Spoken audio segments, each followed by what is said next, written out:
Pro-democracy protesters in Myanmar clashed with police on Friday, leaving 3 wounded after police fired rubber bullets to break up a crowd in a southeastern town.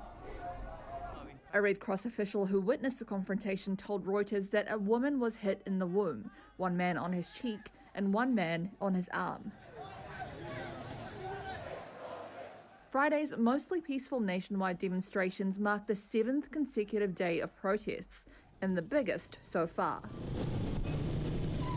Hundreds of thousands of people marched across Myanmar, denouncing the military coup and defying the junta's call to halt mass gatherings. They carried placards, staged dance-offs, and demanded freedom. In Yangon, they plucked the roots off bean sprouts in a symbolic move to show their intention to cut off the country's military roots of governance. The UN Security Council. The UN human rights investigator for Myanmar on Friday called for UN member states to impose punitive sanctions and arms embargoes and ensure that any assistance goes to aid groups and not to the junta, adding there were growing reports and photographic evidence that security forces have used live ammunition against protesters in violation of international law.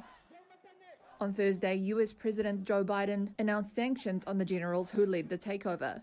The generals have promised to stick to the 2008 constitution and hand over power after elections. No date has yet been set for a vote.